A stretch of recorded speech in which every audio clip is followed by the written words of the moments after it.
Dan Sullivan has spent over 35 years turning a college internship into one of the most respected careers in the sports profession. As executive director of the Memorial Tournament and president of HNS Sports Group, he helped raise over $56 million for charity and played a major role in building Dublin, Ohio into the city it is today. But beyond the tournament, he knows how to invest in the community, and that's exactly what we're here to talk about. Thanks for having us out here. You got it. We got to do, yeah, man. We got to do a shoot yesterday, which was fun. Awesome. Excited to partner up.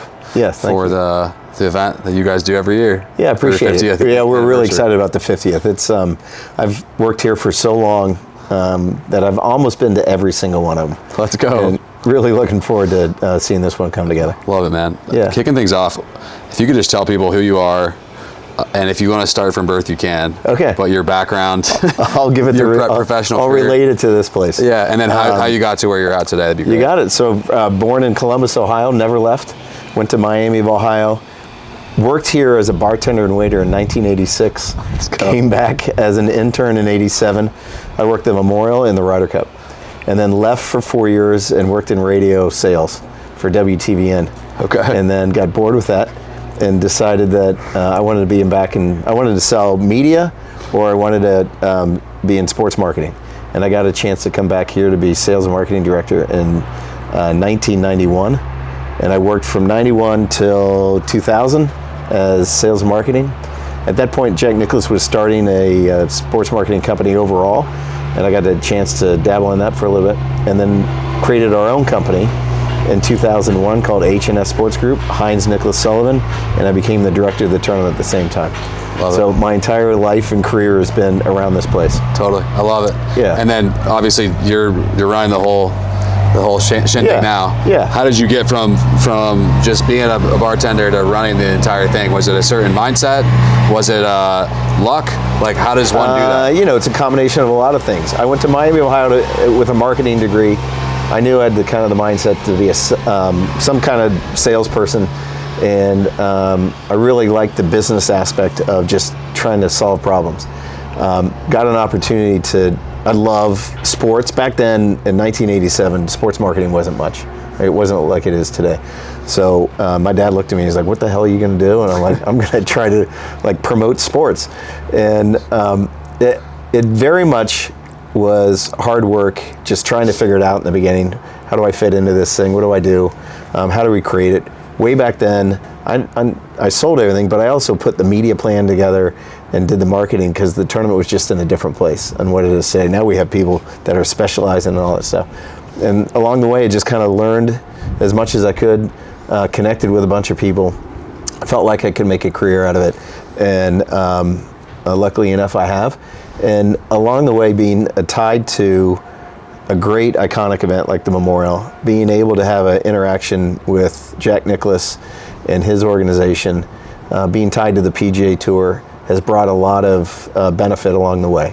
Totally. Right. So in my mind, it's worked hard, paid attention to what was right, worked to the finish line and results oriented, and was able to create an atmosphere that been able to grow with the tournament, been able to create my own company that we do tournaments around the country and the world. We run over 20 professional events, 5 college events, and a bunch of corporate work, all within golf. And it's really satisfying to know that we've been able to create something, starting out with a mindset of I wanted to get into something that I thought was pretty cool. Yeah, I love it. So you guys obviously run the gamut on all those different events that you're talking about. Yes. You started in the 90s doing marketing and sales. Yeah. You guys are still doing marketing and sales work. Yeah. How has it changed? It's got to be dramatic, right? But what's working now that didn't work then? Yeah. Are you pulling anything from your past and using it now, or is everything completely different? It's what it is. It has to be more than, for our world that we're in golf promotion. It has to be more than golf now. Back then, we were able to sell the fact that the Memorial Tournament existed and these great players were coming, and we had one option to buy. It was a full week tent, and they had to buy what we offered up to them, and they did. Yeah. But then the world starts changing in a lot of different ways. People get different experiences. Sports change. Every sport has changed, right? When you used to go to a Buckeye game, it's not like it is today, right? If you went to a Blue Jacket game way in the beginning, it's totally different, and it's more about the entire experience. It's not just the competition that you're paying attention to. You have to get them excited about it, right? So we try to create an atmosphere that there's something for everyone out here. It's not just the huge golf fan. It's a place where people connect, whether it's family or friends or business, that they're able to do it here. And we like to think the Memorial is a kind of a rite of passage every summer, that they want to get started here and then go into their summer. I would agree. And so we want to, what we've done is, the one smart thing we've done, we've been able to pay attention to that along the way, that we haven't been just stuck in one way, that we've evolved with the expectations, we've evolved with the generations, because now it's all the people who bought the tickets in the beginning are now grandparents of the people buying the tickets now. Right. And the parents, like I have 4 kids all in their 20s, they die to come out here every single year because it's a place where they all want to be. Totally. And so we're really gratifying to know that we've been able to kind of bridge the gap between all those people who bought it in the beginning who are really excited about it too. Yeah, that's extremely intuitive. Yeah. Along the way, there had to be some sort of advice, mentor, somebody that gave you 100%. something. Yeah. Can you tell us, is there any mentors that you had that stand out to you that gave you some chips of advice along the way? From a business standpoint, there were 2. There's a guy named Perry Fry who ran WTVN, Great American Broadcast, and he ran LVQ and TVN. Really smart guy. He was absolutely a great mentor to me. And then a guy named John Hines. He was my mentor, and he's a guy who gave me a job to be a bartender here. He gave me a job to be a intern.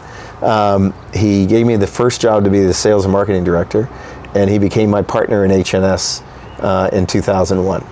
So between those 2, right on, always. Jack Nicklaus, a great mentor from a distance, right? He doesn't live here. It's not like we have daily interaction with each other, but you can learn so much from somebody if you really pay attention on when they expect excellence at all times, which he does.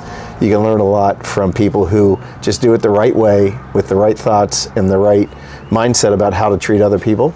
Totally. And that's exactly what Jack does, and frankly, that's what John and Perry did too. And then my dad. I mean, he taught me how to get up to go to work every day and work hard and make sure it all made sense. 100%. Is there a rewarding experience that stood out to you amongst all the experiences? Is there like a number one shining moment where you're like, I made it. This is the best. Yeah, I'd say, yeah. I mean, the Memorial every year, you put this thing together. Thousands of people come together, whether it's the players, the spectators, the patrons, the volunteers, the media, just everyone coming together. Millions of people watching it. Feels pretty good. But I would say that in 2013, we were given the opportunity to have the President's Cup here. I kind of led the way with the tour to get it confirmed to come to Muirfield. I became the director of it for that year, and the President's Cup is a great international event that had a lot of attention to it, and we pulled it off in the same year that we had a Memorial Tournament.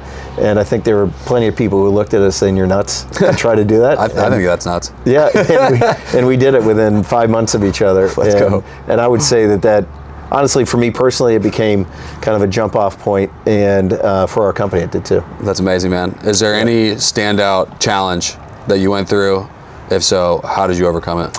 Yeah, I would say that primarily, I've been doing it for so long that this world has inflection points.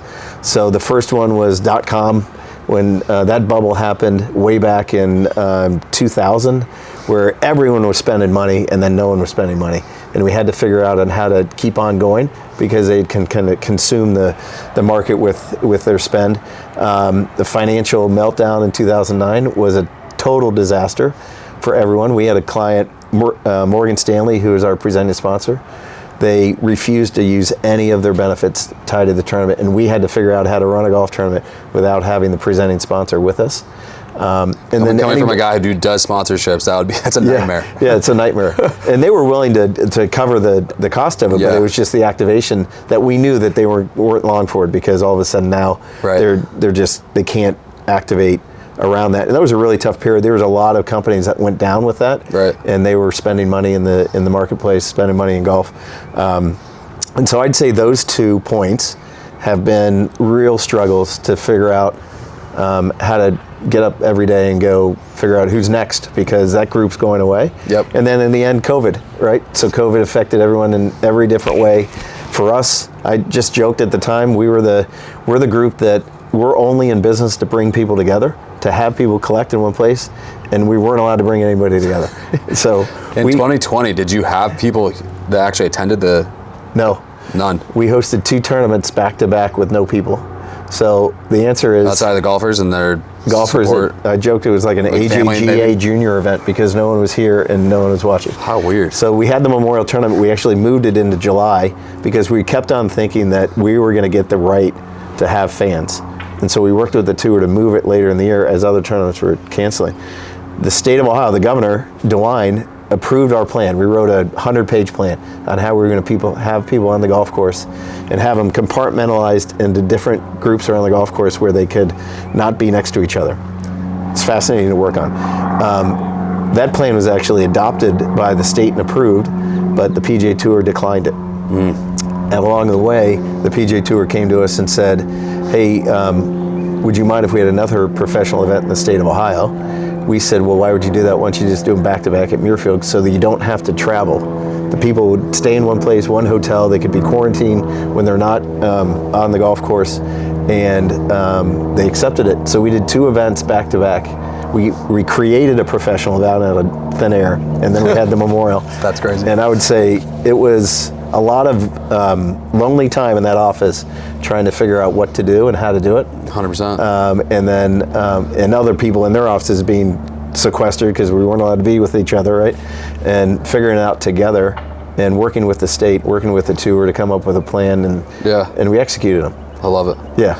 I was in the hotel space at the time. I started a hotel brand that I took nationwide. Okay. And 2020 hit, and our occupancy went from 90% to 10 overnight. Hard to run a business. Yeah, I mean, right. I started a nonprofit to partner with the hospitals and any place that was in need of care because they needed it isolated. Yeah. And so we would isolate them. Interesting. And that literally made us survive. Yeah. It was hard times though.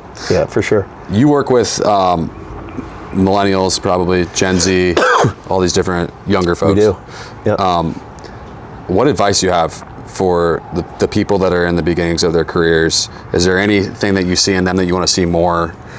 Is there any tidbits of advice that you could pass on? Yeah, I actually have a couple of those in my family. So not only do I work... Speaking directly out. Yeah, exactly. So not only do I see it at home, I see it at work. And our company, HNS, has a lot of young people coming out of school who want to be in this business and want to thrive in it.